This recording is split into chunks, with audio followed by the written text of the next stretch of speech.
Anda kembali di Gelar Perkara, hanya di Kompas TV, independen, terpercaya. Saudara Putri Chandrawati terdakwa pembunuhan Brigadir Yosua Huta Barat dituntut 8 tahun penjara.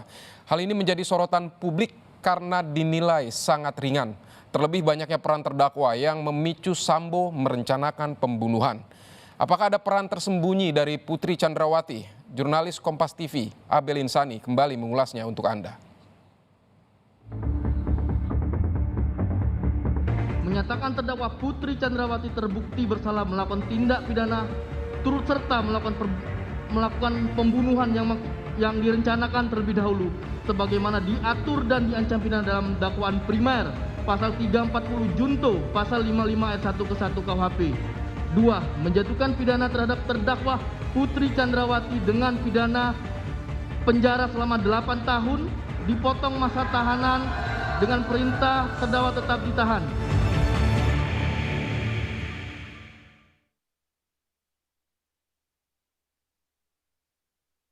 Mata publik tertuju pada ruang sidang Pengadilan Negeri Jakarta Selatan, tapi publik malah terkejut dengan pembacaan tuntutan dari Jaksa Penuntut Umum kepada Putri Chandrawati.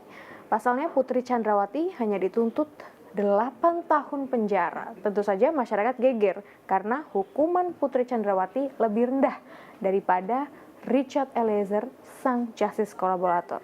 Nah, sebenarnya bagaimana kalkulasi dari Jaksa Penuntut Umum untuk menentukan hukuman atau tuntutan kepada para terdakwa?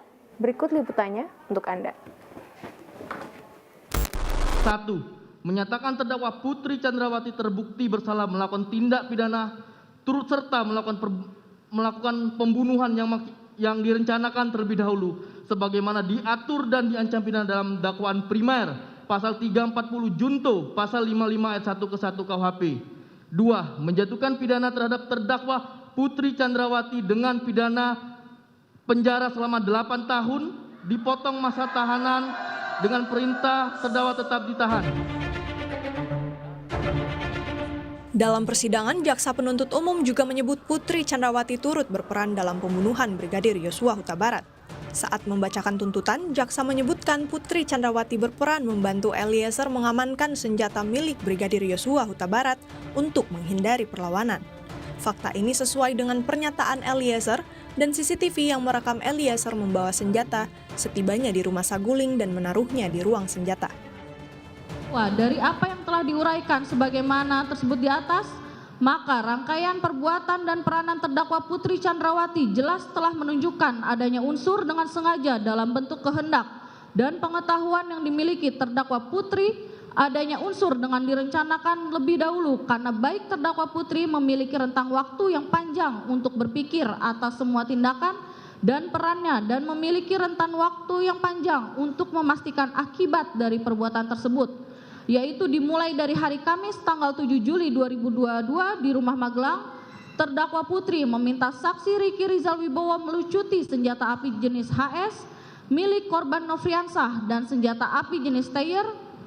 Selanjutnya pada hari Jumat tanggal 8 Juli 2022 sekira pukul 15.40 di Rumah Saguling, terdakwa Putri tetap tidak ada niat untuk mengembalikan senjata api dinas jenis HS dan senjata api jenis Steyr yang sudah diamankan dan dijauhkan selama 1 hari dari korban Nofriansah oleh saksi Riki Rizal Wibowo, sehingga peran fisik terdakwa Putri Chandrawati dengan sengaja tidak mengembalikan senjata api dinas jenis HS milik korban Nofriansah yang disimpan di dalam dashboard mobil Lexus LM nomor polisi B1MAH menjadi petunjuk kuat adanya kehendak dan rencana terdakwa Putri Chandrawati terhadap senjata api jenis HS akan digunakan dan sudah dipersiapkan untuk mendukung skenario tembak-menembak di rumah dinas Duren 3 nomor 46 yang disusun oleh saudara Ferdi Sambo dan terdakwa Putri Chandrawati dan juga sebagai rencana untuk merampas nyawa korban Nofriansah Yosua Huta Barat.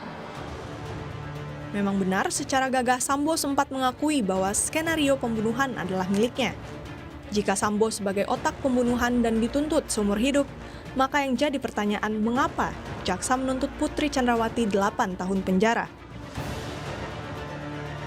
Padahal, Selama ini, nama Putri Chandrawati disebut sebagai alasan Ferdi Sambo melakukan pembunuhan di dalam persidangan mengungkap peran Putri.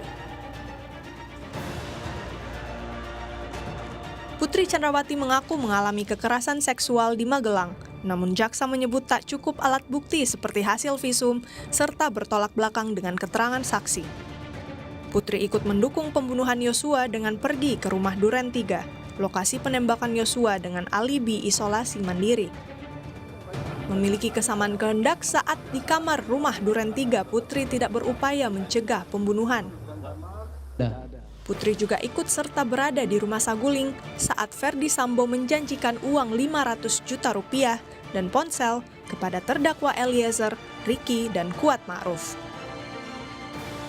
Seperti tak konsisten dengan pertimbangan bahwa Putri melakukan perencanaan dan tidak jujur, Putri hanya bersikap sopan saat persidangan padahal berbelit-belit.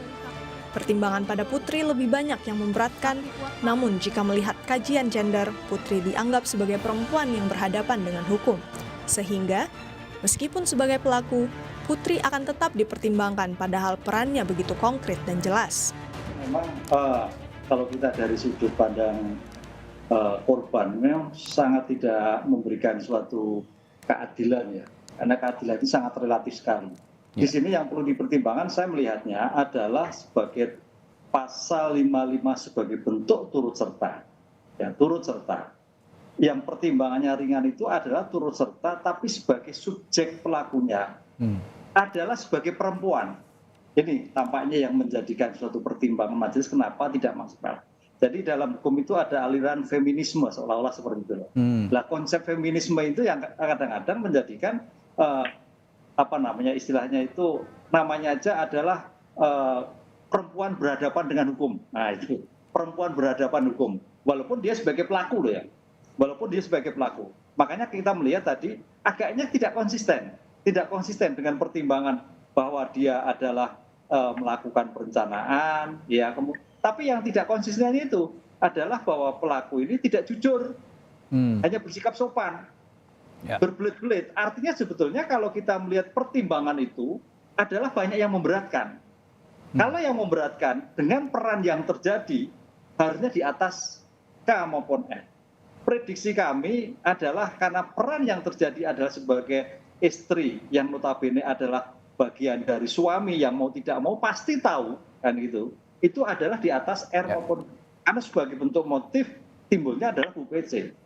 Baik. Yang meringankan saya melihatnya makanya pertimbangannya adalah sebagai perempuan. Disinilah yang menjadikan suatu sama. Karena perkembangan hukum sekarang itu namanya perempuan itu walaupun sebagai pelaku diibaratkan sebagai perempuan berhadapan dengan hukum.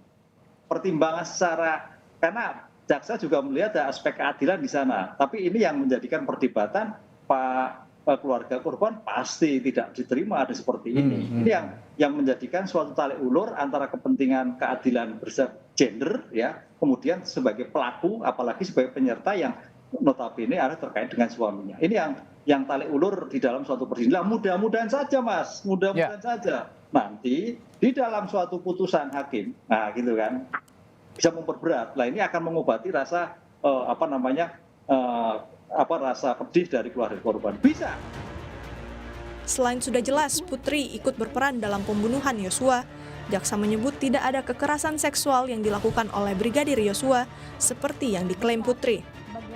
Tak ada bukti visum dan tak ada satupun saksi yang melihat. Dalam surat tuntutan jaksa sebut tak ada alat bukti yang mendukung.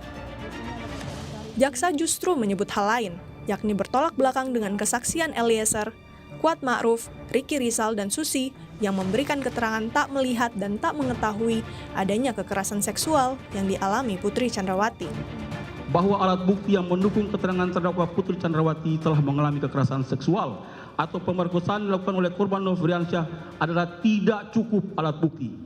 5. Bahwa benar di dalam persidangan justru terungkap fakta-fakta hukum yang bertolak belakang dengan keterangan terdakwa Putri yang menerangkan bahwa dirinya telah mengalami kekerasan seksual atau pemerkosaan yang dilakukan oleh Nofriansyah. Sebagaimana keterangan saksi Richard Eliezer Pudiang Lumiu, saksi Kuat Ma'ruf, saksi Susi, dan saksi Ricky, yang mana mereka tidak melihat dan tidak mengetahui kalau terdakwa Putri Chandrawati telah dilecehkan atau diperkosa oleh korban Nofriansyah, serta tidak adanya dukungan alat bukti surat berupa visum et repertum. Tidak ada bukti visum berbelit dalam persidangan. Lalu Putri Chandrawati juga sudah memenuhi pasal 340 terkait dengan pembunuhan berencana. Seharusnya Putri Chandrawati bisa dihukum lebih berat daripada Richard Eliezer yang hanya dihukum 8 tahun. Putri Chandrawati masih berlindung dengan statusnya sebagai perempuan. Apakah jaksa penuntut umum ini sudah benar-benar bekerja menangani kasus ini dengan sungguh-sungguh? Harapannya cuma satu, pada saat nanti vonis dibacakan oleh majelis hakim. Abel Insani, Andika Hadiat, Kompas TV, Jakarta.